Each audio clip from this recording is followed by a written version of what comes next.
Bismillahirrahmanirrahim. Elhamdülillah ve salatu ve selamu ala Rasulillah.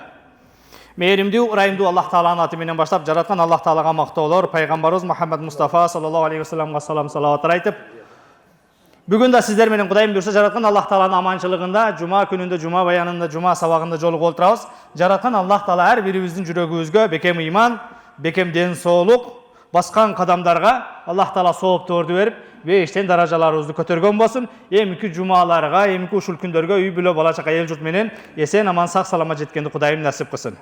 Bismillahirrahmanirrahim. Peygamber sallallahu aleyhi ve sellem ya ma'şara men amene bi lisanih ve lem yudkhilul iman ve lem yu'min bi kalbih.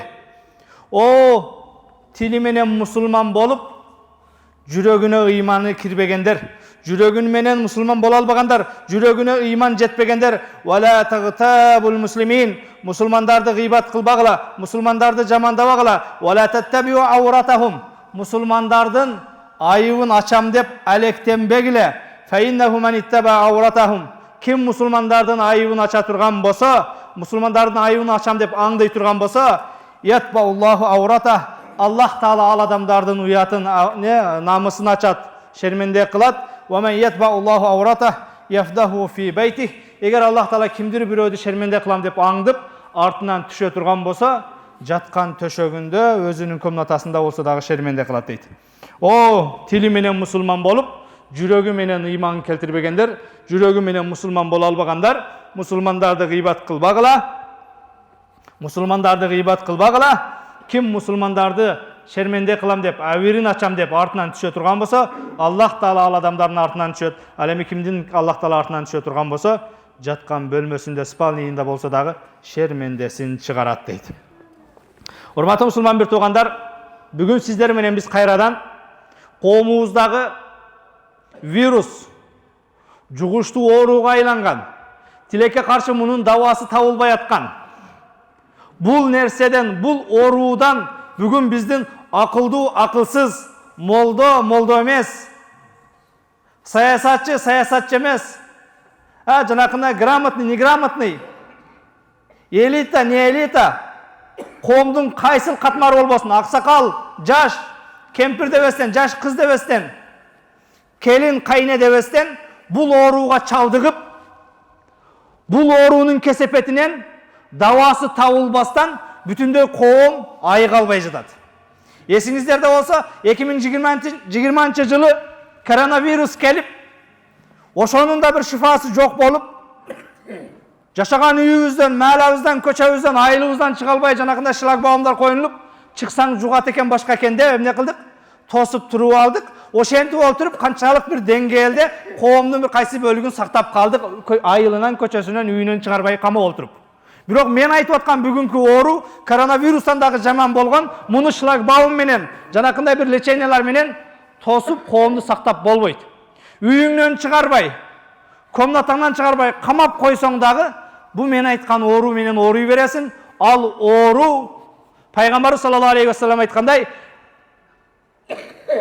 ла тагтабул муслимин, мусулмандарды гыйбат кылбагыла, ушак кылбагыла дейт. Бул мен айтып аткан оору бүгүн гыйбат оорусу, ушак оорусу. Бул оорудан сакташ үчүн шлагбаум же жана башка нерселер да болбойт. Кандай гана жерде, кайсыл учурда болбой, тойго барабызбы, жаназага барабызбы, патага барабызбы, жылдыкка барабызбы, керек болсо жумага келип имам чыкканга чейин, имам биякта сүйлөп атса, бурчта олтуруп алып дагы, бул мен айткан оору менен ооруй бере турган коомдун катмарлары бар. Тилекке каршы бул мен айткан оору, биз кээде ошол анча-мынча ооруларды аксакалдарга тиет дейбиз, кары картаңдарга тиет, анткени булардын денесинде жанакындай эмне антивирус, башка иммунитет слабый депчи. Бирок мен айтып аткан оору бул күчтүү, күчсүзгө, иммунитети жакшы, жаман бардыгына бирдей тараган, бардыгы бул оору менен ооруган оору. Тилекке каршы бул оору менен ыймандуу, ыймансыздар дагы ооруп, күнөө эмес экенин билген, билбегендин бардыгы ооруп аткан оору бул ушак гыйбат оорусу. Кудай Таала ушунан сактасын. Бул ушак гыйбат кээде жаман көргөн адамыңды, кээде душманыңды ушактап гыйбат кыла турган болсо, бүгүн тилекке каршы эки дос олтуруп алып, үчүнчү досту, эки бир тууган олтуруп алып, үчүнчү бир тууганды, эки эжесиңди олтуруп алып, келбей калганын эмне кылып аткан, бир ушактап аткан, гыйбаттап аткан, ашканага, чайга, ашка барып алып, ошол куруктагы 10 дос 9'u kelген болса, ошол 10-чусун гыйбаттап аткан, ал келгенде токтоп калып, башкасы чыккан болса, калгандар ошол чыгып кеткенди баштаган, ушундай бир ошол ушак оорусу менен гыйбат оорусу менен ооруп аткан бир коомдобуз. Пайгамбарыбыз саллаллаху алейхи ва саллям ла ядхулул жанната, бейишке кирбейт аннаммам, жанакындай ушак ташыгандар, ушакчылар, гыйбатчылар дейт. Бул өтө биздин коомубуздагы коркунучтуу оорулардан, урматтуу мусулман бир туугандар. Бул нерсе оору дей турган болсок, оору адамдын денесине зыян алып келет, акыр түйүү алып барып өлтүрөт. Оорунун зыяны убагында дарылабасаң, лечение кылбасаң, бул өтүшүп кеткенде уже больницага түшөсүң, больницадан ары моргтон чыгасың. Демек, бул гыйбатты дагы оору дей турган болсок, дамыла сиз салыштырганда бир аз туура эмес салыштырып койбодуңузбу? Бул гыйбат бирок адамды оорутпай атат го. Өлтүрбөй атат го, өлүмгө алып барбай атат го, больницага түшүрбөй атат го. Гыйбат кылган сайын наоборот биз кайф алып жүрүп атабыз го. Ооруган адам эмне болуш керек? Алсыраш керек. Гыйбат бул кабырга киргенден кийин өлтүрөт. Кабырга кийгенден кийин кесел кылат. Мына ошол жерге барганда зыянын тийгизет, урматтуу мусулман бир туугандар. Биз Пайгамбарыбыз саллаллаху алейхи ва саллям бул гыйбат тууралуу эмнелерди айткан. Пайгамбарыбыз өзүнүн куттуу хадистеринин биринде атадруна мал гыйба. Бул гыйбат эмне экенин билесиңерби? Калу Аллаху ва расулуху алам. Я Расулаллах, сиз жана Кудай билет бул гыйбат эмне экенин, биз билбейбиз деди. Пайгамбарыбыз саллаллаху алейхи ва саллям зикрука ахак бима якрах, бир тууганын жаман көргөн нерсесинде аны жек көрүүң деди. Шумкардамыла молодец такылдап, убагыда чыгып, жарым саат тынбай бизге маселе айтат, даярданып келет деген болсоңуз, бул гыйбат эмес, жакшы жагында айтып атасыз. Шу шумкарам күйдүрдү да өзүнчө молда болуп деген болсоңуз, ошону угуп калсам жаман көрөмбү, ушул гыйбат. Эргеш ажы сиз жөнүндө мындай дедиле, айттым, машалла Эргеш ажы мени баалайт экен, мактайт экен, жакшы болуптур дедим, бул гыйбат эмес. Эргеш ажы сизди ондай деди, мындай деди де уже мен жек көрөм, Эргеш ажы мени жакшы эле го мамилеси, ушинтип койду деген болсом, бул уже гыйбат.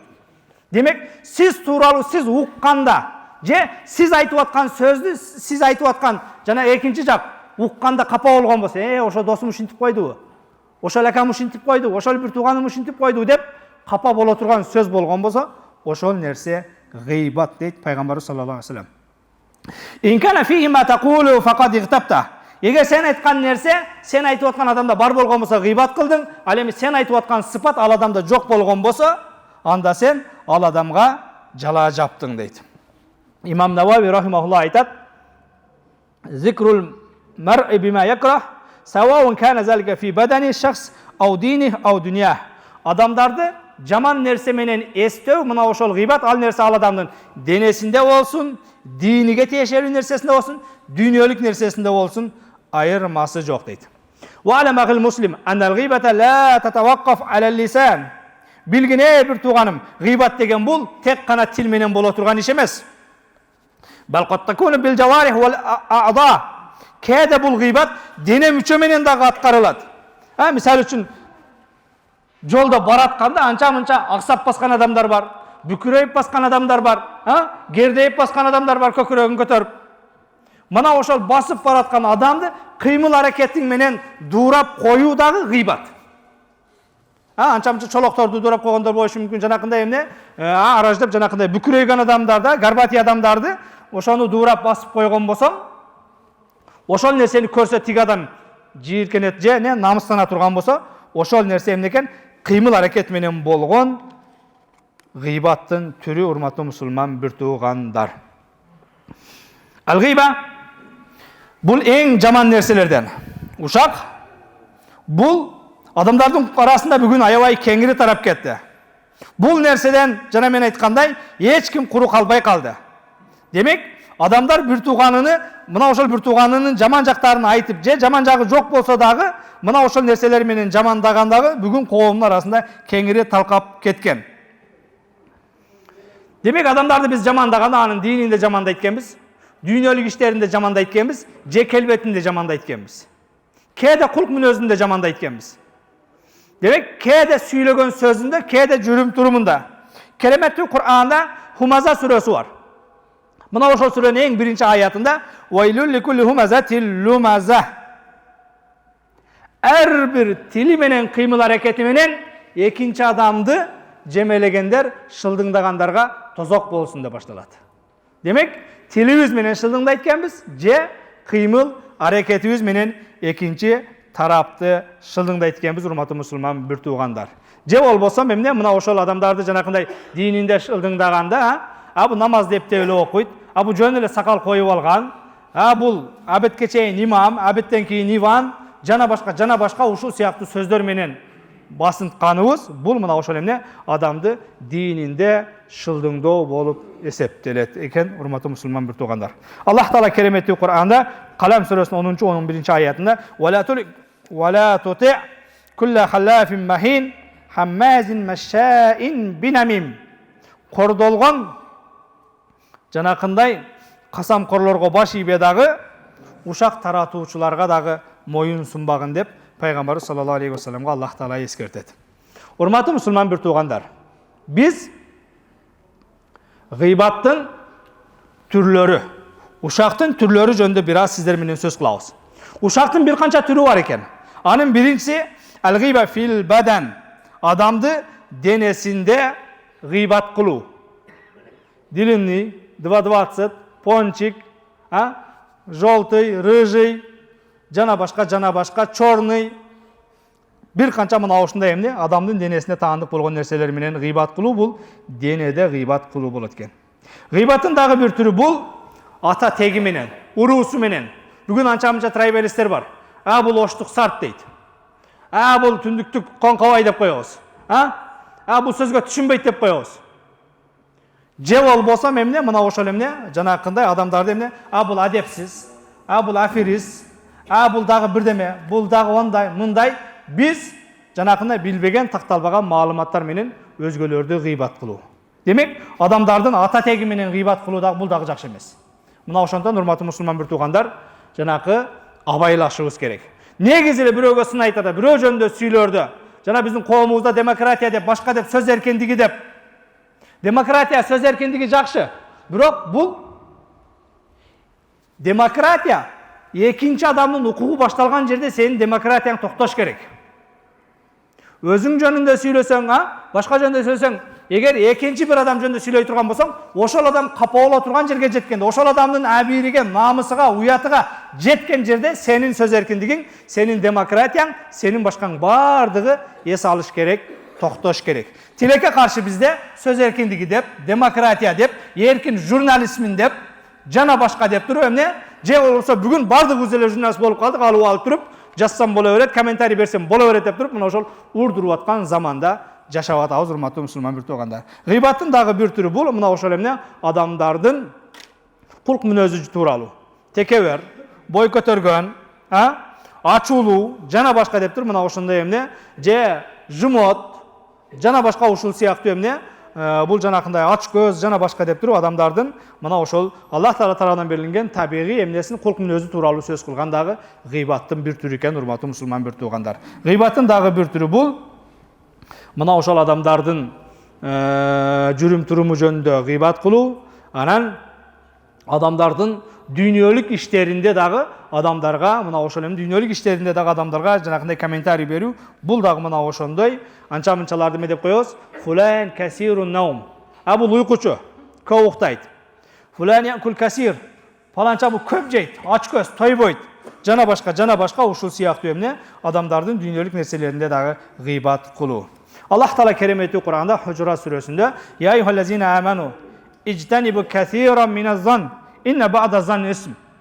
О иман келтиргендер, адамдар тууралуу күмөн кылгандан, ойлонгондон сактангыла. Анткени анча-мынча ойлор Аллах Тааланын астында чоң күнөө деп Хужурат сүрөсүнүн 12 аятында айтат. Пайгамбар саллаллаху алейхи ва саллям «Иякум ваз-зан». Ар ким тууралуу каалагандай ой жүгүрткөндөн сактангыла, тыйылгыла. Fa inna zan aksabul hadis, анткени ой жүгүртүү бул эң жеткен аферистиктин бир түрү. Анткени каалагандай ойлой бересиң өзүң фантазияң менен. Бул андай болсо керек, бул мындай болсо керек. Ой күлүк деп коет, ойдо чек жок, ограничение жок. Мына ошондуктан оюңа келгенди ойлой берүү бул эмне? Жалганчынын дагы жалганчысы деген немеге алып барат. Вала тахассасу вала таjassасу. Бири-бириңерди аңдыбагыла, бири-бириңерди жемелебегиле. Бири-бириңерди жанакындай эмне? Жамандабагыла. Wala tahasadu, bir-biringizga hasad, ko'ralmaslik qilmag'lar. Wala tabagadu, bir-biringizni jek ko'rmag'lar. Wala tadabaru, bir-biringizga arqanglarni salib ma'mila qilmay qo'ymag'lar. Bo'ldi, men buni bugundan boshlab qatnashmayman deb. Wa kunu ibadallohi ikhwana. O Allah'ın bir tuğanları intimaq bo'lib, bir tuğan bo'lib yashag'lar deb Payg'ambarimiz sollallohu alayhi vasallam o'zining hadisida bayondaydi. Wa la yaghdab ba'dukum ba'd ayuhib ahadukum yaqulu lahma maytan fakarihtumu wattaqulloha innalloha tawwabur rahim. Hujurat surasi 12-oyat. Bir-biringizga g'iybat qilmag'lar. Sizlardan biro'nglar o'lib qolgan bir tuğanning etini jekkenni yaxshi ko'ravi. Al narsani bardig'ini fakarihtumuhu jek ko'rasinglar. Wattaqulloh, Xudaydan qo'rqqula. Innalloha tawwabur rahim. Alloh taolo tavbalarni qabul qiluvchi. Jaratgan Alloh taolo o mo'minlar bir-biringizga g'iybat qilmag'lar, bir-biringizga g'iybat qilganing o'lib qolgan bir tuğanning etini jegen bilan barobar deydi. O'lib qolgan bir tuğanning etin jonivorlarning ichidan it g'ana jeydi ekan. Arıstan ölüp qalsa jeb etken, qarışqır ölüp qalsa jeb etken, tulku ölüp qalsa jeb etken, oşonço qitirligi men. Bir gana it ölüp qalsa talab jeydi ekan.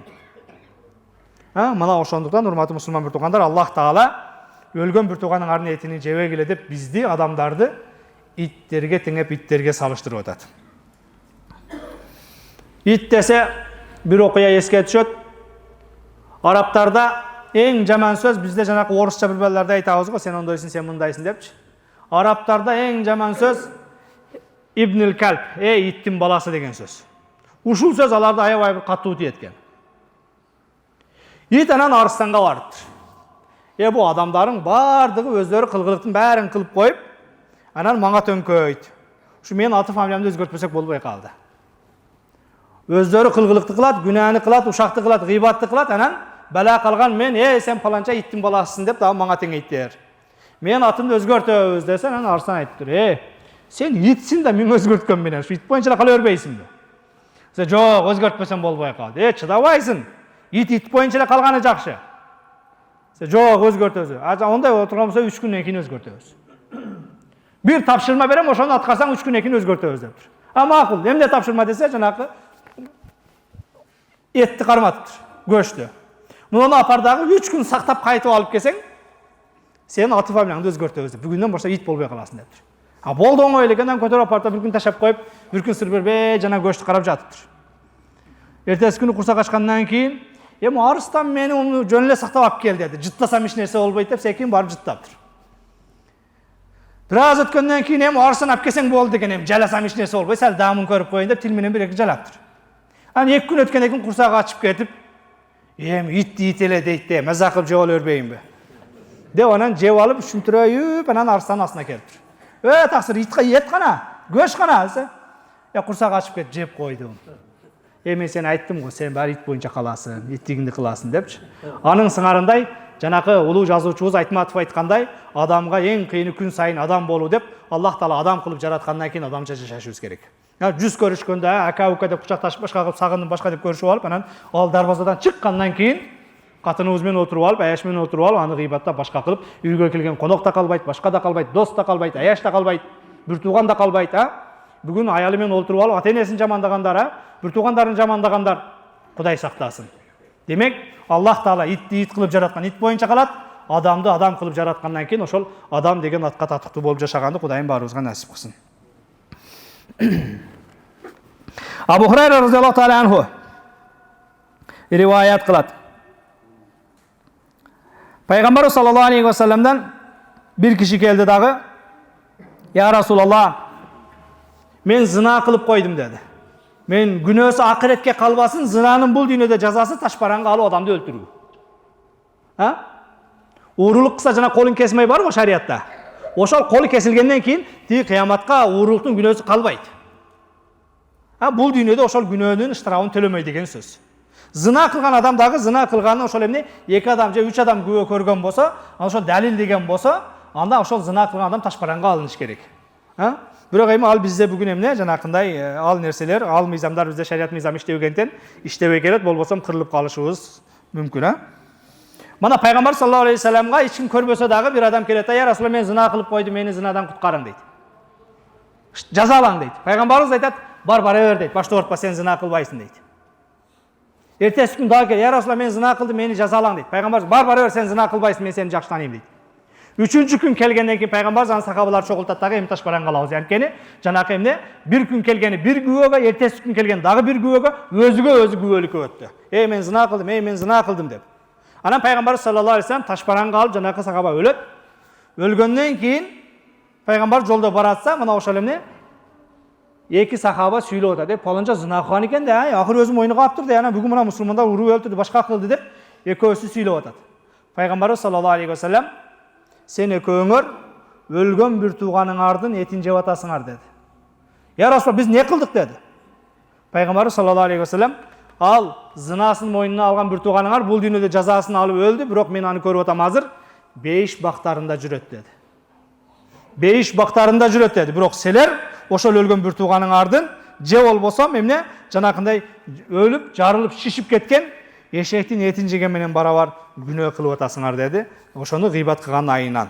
Албетте ал зина кылды, башка кылды, бирок ошону айта берген дагы өзүнчө эмне экен? Günөө экен, урматтуу мусулман бир туугандар. Пайгамбар саллаллаху алейхи ва саллям сахабалар менен баратса, жаман жит келди. Атадруна ма хази рих? Бул не болгон жит билесиңерби? Хази рихул лазина яктабул муъминин. Бул момундар бири-бирин гыйбат кылганда пайда болгон жит dedi. Кеде жанакындай мусурга барсаң же бир жаман туалеттин жанынан өтүп барасаң жаман жит чыгат. Пайгамбар менен баратсак жаман жит чыкты эле. Пайгамбар бул эмне болгон жит билесиңерби dedi дейт. Бул бирөөдү бирөө гыйбат кылып койгонго ошол гыйбаттан оозунан сасып чыккан жит dedi дейт. Алымдар айтат, эмне үчүн бүгүнкү күндө ошол жит жок десе, гыйбат кылгандар көбөйүп кетип, атмосферанын баарын булгап салып, байкалбай калган дейт.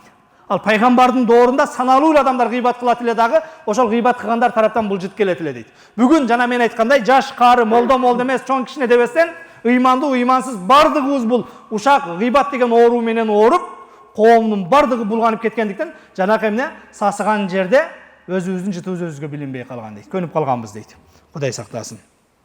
Пайгамбар саллаллаху алейхи ва саллям, "Я ма'шара man amana bi lisanihi", ey tili менен момун болуп, "Ва лам юдхилил иман fi qalbihi", жүрөгүнө ыйманы кирбегендер, "Ла тагдабул муслимин", мусулмандарды гыйбат кылбагыла деп жалпылай кайрылып атат. Демек бул гыйбат менен "Я ма'шара" деп бул общий адамзатка кайрылып аткан чакырык араб тилинде. Демек гыйбат менен бүгүн адамзаттын бардыгы ооруп атат. Урматтуу мусулман бир туугандар, ошол нерседен oğlak boluşumuz gerek, ehtiyat boluşumuz gerek, alыс boluşumuz gerek. Peygamberimiz sallallahu aleyhi ve sellem, "Ya maşaral muslimin, iyyakum zina." Ey musulmanlar cemaati, zinadan alыс bolgula. "Ya maşarat tujjar, inne hazal bay yahduruhul halaf." O savdagerler, monday bolgon savdalar selerdi bankrot kılat. Dep mına uşul siyaktуу эмне? Bir kança o adamlar dep kayırılgan, oşol peygamberimizdin o adamlar dep jalpı jurtçulukka kayırılgandarынын birөөsü, o adamlar bir-biriңерди uşaqtabagıla deydi.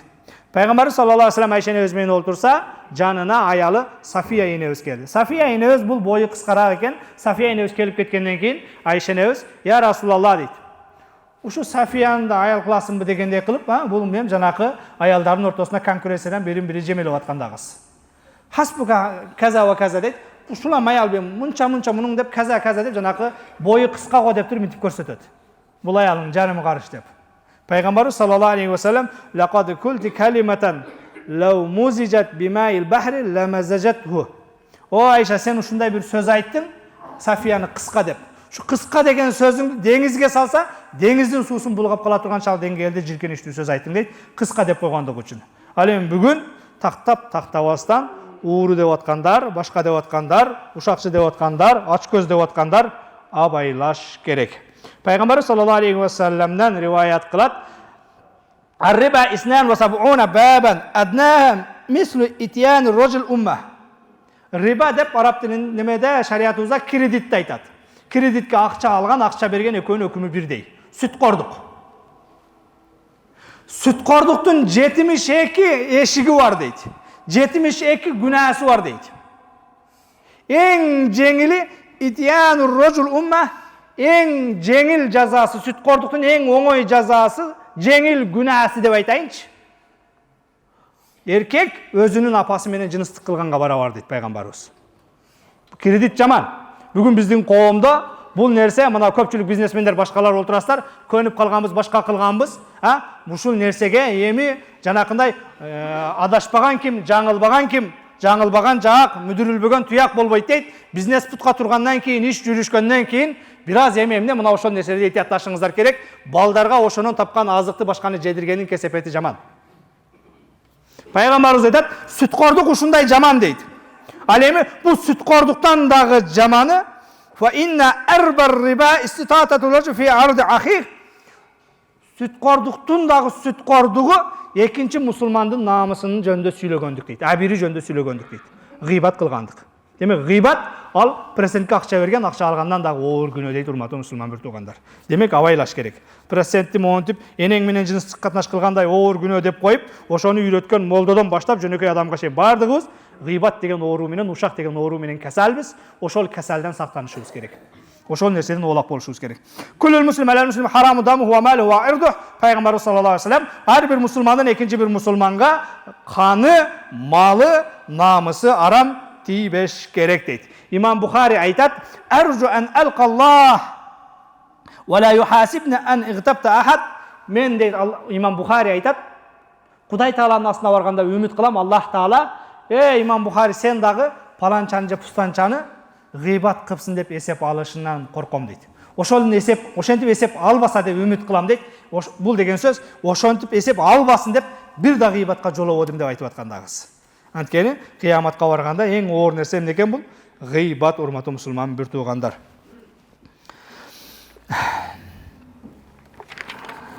Демек, гыйбаттан бардыгыбыз эмне болушубуз керек экен? Этиятташыбыз керек экен. Гыйбат бул адамдын күнөөлөрүн көбөйтүп, соопторун азайта турган амалдардан. Ибн Масуд радhiyallahu ta'ala anhu: "Yuhasibu an-nas yawm al-qiyamah faman kana hasanatu aksar min sayyiati wa fi wahida dakhala al-jannah." Кыяматта адамдардан эсеп алынат, кимдин сообу мынча, күнөөсү мынча деп. Күнөөсүнөн сообу 1ге көп болгон болсо, 1 сообу көп болсо 5ке кирет. Ал эми сообунан күнөөсү 1 көп болуп кала турган болсо, мына ошонун айынан эмнеге тозокко кирет дейт. Аллах Таала кереметтүү Куранда Муъминун сүрөсүнүн 102-103 аятында "Фаман сакулат мавазинуху фа улайка хумул муфлихун." Кимдин сооптору көбөйүп кете турган болсо, алар ийгиликке жетти, алар тозоктон кутулду. "Ва ман хаффат мавазинуху фа улайка аллазина хасиру анфусахум." Ал эми кимдин сооптору жеңил болуп кала турган болсо, аз болуп кала турган болсо, алар өзүнө өзү зулумдук кылып тозокко баруучулар дейт. Демек, урматтуу мусулман бир туугандар, гыйба мадаматтан кусу минал хасанат, гыйбат болуп атабы, ушактап атасызбы, демек сообуңуз азайып атат деген сөз, урматтуу мусулман бир туугандар. Пайгамбарыбыз саллаллаху алейхи ва саллям: "Атадруна манил муфлис?" Банкрот ким экенин билесиңерби десе, сахабалар: "Я Расулалла, ал-муфлису фина ман ла дирхама ва ла мата'алаху." Биздин арабыздан банкрот бул акчасы, бизнеси жок адам дедиле. Пайгамбарыбыз саллаллаху алейхи ва саллям: "Менин умматымдын банкроту яти яумал кыямати бис салатин ва закатин ва сиям." Намаз, орозосу менен келет эртең кыяматта Кудайдын астына дейт. Бирок намазын бирөөгө берет, гыйбат кылгандыгы үчүн, сөккөндүгү үчүн орозосун берет, жалган сүйлөгөндүгү үчүн дагы бир жакшылыгын берип, соопсуз калат. Менин умматымдын банкроту кыяматта соопторун алдыргандар дейт, урматтуу мусулман бир туугандар. Демек, алымдар айтат: "Иннака иллам танфауху фала тадурху." Бүгүн сен бирөөгө пайдаң тийбесе, жок дегенде зыяныңды тийгизбе. Бирөөдү кубанта албасаң, жок дегенде кайгыртпа. Бирөөдү кубанта албасаң, жок дегенде кайгыртпа. Мактап жакшы жагын айта албасаң, жок дегенде жаман жагын айтпагын. Пайгамбар саллаллаху алейхи ва саллям: "Мен кана юмину биllahi вал яумил ахир фалякул хайран ау лиясмут." Ким Аллах Таалага жана акырет күнүнө ыйман келтирген болсо, жакшы сөз сүйлөсүн, же болбосо унчукпасын дейт. Урматтуу мусулман бир туугандар, гыйбат экинчи бир адамды ушактоо, жамандоо дедик. Тилдин сөөгү жок. Бирок мына ошол сөөгү жок болгон менен, анча мынчалар дубинка менен уруп сындырып атат. Анча мынча жол кырсыгында эмне жана пешоходдон машина менен сүзүп сындырып атат бирөөлөрдүн белин, бутун. Бирок мына ошол машина урганда сынган, дубинкада сынган, таякта сынган сөөгдөр гипстесең, башка кылсаң ордуна келет. Бирок мына сөөгү жок тил менен сынган көңүлдөр айнек сыяктуу талкаланып, ал эми сынган айнекти кайтып килейлеп, скоштоп ордуна келтирип болбойт. Мына ошол жумшак тилден талкаланган көңүлдөр толтура. Ошондуктан урматтуу мусулман бир туугандар, анча-мынча бирөөлөрдүн ийгилигине ичибиз күйө бербестен, эмне мына ошол эмне өзүбүз дагы мына ошондой бир жакшы болгонго, ийгиликтүү болгонго аракет кылган болсок, анткени биздин коомдо ушундай бир оору пайда болуптур. Ким эле сенен кыйын болсо, ошону камаш керек, ошону тутуш керек, ушуну кустуруш керек. Ал байкуш түнкү уктабай бала чакасы менен иштеп башка кылып пешенетер кылып атканы менен иши жок. Түшүнүп түшүнбөстөн жазгандар толтура. Урматтуулар, ким күнөөкөр болсо, коррупционер болсо, ууру болсо, аны териштире турган, камай турган өзүнчө органдар бар. Биз билген, билбеген, такталбаган маалыматтар менен мына ошо өзгөчө соцсетте элди бөлүп жаруу башка нерселерден оолак болушубуз керек. Анткени Аллах Таала кереметтүү Кур'анда кандай гана сөз сүйлөбөйлү, эмне жазып тура турган периштелер бар деп айтат, урматтуу мусулман бир туугандар. Ошондуктан ошол нерселерден бардыгыбыз эмне кылышыбыз керек экен? Абайлашыбыз керек, этиятташыбыз керек. Ма ялфаз мин кавлин илля ладайхи рақибун атид. Оозуңардан кандай гана тыбыш, үн чыкпасын, аны жаза турган эки периште бар дейт. Пайгамбарыбыз саллаллаху алейхи ва саллям, инна лабда ла ятакаллам би калиматин. Пенде ушундай бир сөздү сүйлөт, ма ятабайян фиха ва язилу биха фин-нар абада мимма байнал машриq. Bir сөздү сүйлөйт, бул сөз күнөө деле болбосо керек, эч нерсе болбосо керек. Элдин баары айтып атат го, элдин баары жазып атат го деп жазып коет. Бирок ошол сөзү ал адамды жанагы тозоктун чуңкуруна тыгат. Батыш менен чыгыштын аралыгында алыс болгондой эмне? Мына ошол тозоктон алынышты, жанагы бейиштен алыстатат дейт. Ошондуктан урматтуу мусулман бир туугандар, абайлашыбыз керек. Ла ядхулул жанната наммам, ушакчы бейишке кирбейт деп пайгамбарыбыз саллаллаху алейхи ва саллям айткан. Ошондуктан дагы урматтуу мусулман бир туугандар, пайгамбарыбыз саллаллаху алейхи ва саллям Ми'рач кечесинде бейиш тозокту кыдырат. Мана ошол тозокту кыдырып баратканда, ламма уриджа би марарти би каумин лахум азфарун мин нухас яхмушуна вужухахум ва судурахум. Мени Ми'ражга көтөргөндө тозоктогу адамдардын кыйналып атканын көрүп баратсам, uzun жанакындай жезден, темирден болгон тырнагы бар адамдар бар экен, өзүнүн бетин, көкүрөгүн канатып, тытып салып атат дейт. Я Жабраил, ман хаулай. Жабраил, булар ким десем дейт. Жабраил периште айтты дейт. О Мухаммад, хаулай лазина якулуна лухуман нас ва якауна фи арадихим. Бул сенин үммөтүңнүн арасынан адамдардын этин жеп, абирин ачкандар, адамдар тууралуу такталбаган маалыматтарды айткандар дейт. Намазга келип, мана кече эле орозодон чыктык. Кечке ачка жүрүп канча сооп таптык.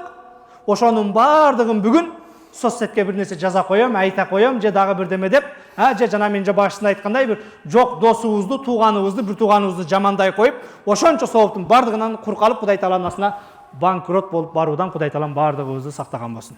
Жараткан Аллах Таала бардыгыңыздарга бекем ыйман, бекем ден соолук, өзгөчө мына ошол эмне жүрүм турумга, тилге этият болгонду баарыбызга насип кылсын. Субхана раббика раббил иzzati амма ясифун ва саламун алал мурсалин валхамдулиллахи раббил аламин. Жараткан Аллах Таала өзүңнөн жалбарып суранарыбыз, тилдин апаатынан, балесинен Пайгамбарыбыз саллаллаху алейхи ва саллям адамдардын көпчүлүгү тилинин себебинен тозокко кирет дейт. Бүгүн биздин коом ушул оору менен ооруп турат. Аллахым ушул оорудан бардыгыбызды айыктыр. Аллахым бүгүн бири-бирибиз менен, жамаатыбыз менен, бир туугандар менен, ата-эне менен, колу кошуна менен, достор менен бири-бирибизди жамандабастан жакшы жагыбызды ашырып, мактап, ынтымак, ырашкерлик менен жашоо кечиргенди насип кыл. Жараткан Аллах Таала элибизге, жебизге тынчтык бер, ынтымак, биримдик бер. Жараткан Аллах Таала бул берекелүү жамааттан дуа сурагандар бар. Жарпы ооруп аткандарга өзүң шифа бергениң, карыздарларга өзүң жардам бергениң. Жараткан Аллах Таала кимдин жүрөгүндө кандай дуа тилек максаты болгон болсо өзүң кабыл кылып, өзүң жетиштүү болгон. Ва саллаллаху таала аля хайри Мухаммад ва аля алихи ва сахбиhi ajmain. Bi rahmatika ya arhamar rahim.